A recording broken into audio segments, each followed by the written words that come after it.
Hello everyone, आज इस video में हम करने वाले हैं बहुत ही इंपॉर्टेंट टॉपिक के बारे में बात, और वो इंपॉर्टेंट टॉपिक है HIV एड्स। उससे पहले मेरा आप सब लोगों से एक क्वेश्चन है और इसका आंसर आप सभी को पता होगा। आप जिस भी एरिया में रह रहे हो या आप किसी भी सोसाइटी में रह रहे हो और वहां पे अगर किसी पेशेंट को HIV एड्स डिटेक्ट हो जाता है तो उस पर्सन के साथ जो हमारी सोसाइटी है, वहाँ के जो पीपल्स हैं, वहाँ पे जो आसपास में लोग रहते हैं, उस पर्सन के साथ कुछ अलग तरीके से बिहेव करते हैं।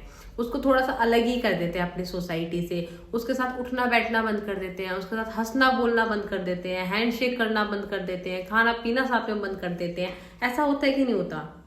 ऐसा ही होता है, आप सब लोगों को पता है और इसका आंसर हाँ ही है। ठीक है, तो आपके अकॉर्डिंगली ऐसा क्यों होता है? मेरे अकॉर्डिंग तो ऐसा इसलिए होता है क्योंकि लोगों को HIV एड्स के बारे में अवेयरनेस ही नहीं है कि HIV एड्स है क्या, ये होता कैसे है। तो इसी चीज की अवेयरनेस को बढ़ाने के लिए 1 दिसंबर को मनाया जाता है वर्ल्ड एड्स डे।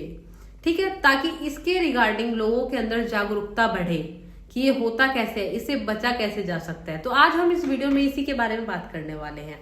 HIV के बारे में जानते हैं, HIV होता क्या है। HIV एक तरीके का वायरस होता है जो क्या करता है, हमारी बॉडी की इम्यूनिटी को कम कर देता है। अगर हमारी बॉडी की इम्यूनिटी कम होगी तो किसी भी इन्फेक्शन से फाइट नहीं कर पाएगी, किसी भी डिजीज से फाइट नहीं कर पाएगी और कोई भी इन्फेक्शन हमारी बॉडी को इजिली हो सकता है। और अगर HIV का ट्रीटमेंट हम सही टाइम पे नहीं लेते हैं तो उसकी वजह से हो सकता है एड्स। ठीक है, अब जानते हैं कि HIV होता कैसे कैसे है। HIV होता है अनप्रोटेक्टेड सेक्स से, या फिर कह सकते हैं इन्फेक्टेड ब्लड ट्रांसफ्यूजन से, या हो सकता है इन्फेक्टेड निडल्स हो गई, निडल्स को शेयरिंग करने से, इन्फेक्टेड ब्लेड शेयरिंग करने से भी HIV हो सकता है। और हो सकता है मदर से बेबी को। मदर से बेबी को कब कब हो सकता है? ड्यूरिंग प्रेगनेंसी के टाइम पे, ड्यूरिंग डिलीवरी के टाइम पे, या फिर अगर HIV मदर है और वो अपने बेबी को ब्रेस्ट फीड करवा रही है, उससे भी HIV हो सकता है। देन अब बात करते हैं कि HIV कैसे कैसे नहीं हो सकता, और ये जानना बहुत जरूरी है क्योंकि नहीं जानने से ही लोग अपने जैसे हम लोग हैं और HIV वाले पेशेंट हैं, उनके और अपने अंदर भेदभाव करते हैं क्योंकि लोगों को पता ही नहीं होता ये कैसे कैसे नहीं होता है। तो HIV साथ में उठने बैठने से, साथ में खाना पीना खाने से, साथ में हंसने बोलने से, गले मिलने से, हाथ मिलाने से और सेम टॉयलेट यूज करने से HIV नहीं होता है। ठीक है, अब बात करते हैं ट्रीटमेंट की।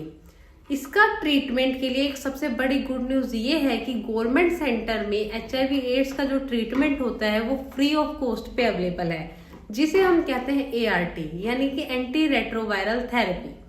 तो जाइए, अपने टेस्ट करवाइए और टाइम से ट्रीटमेंट लीजिए। और जिन लोगों को इसके बारे में नहीं पता है उन लोगों तक ये रील पहुंचाइए, क्योंकि हमारे को अवेयरनेस ही नहीं होगी तो हम किसी भी डिजीज से क्योर नहीं कर पाएंगे। ठीक है, देखिए, बीमारी से तो साइंस लड़ सकती है पर इंसानियत को बचाना हमारे ही हाथों में है। तो अपने मिथ्स को दूर कीजिए और एंड करें इस स्टिग्मा को। Thank you so much.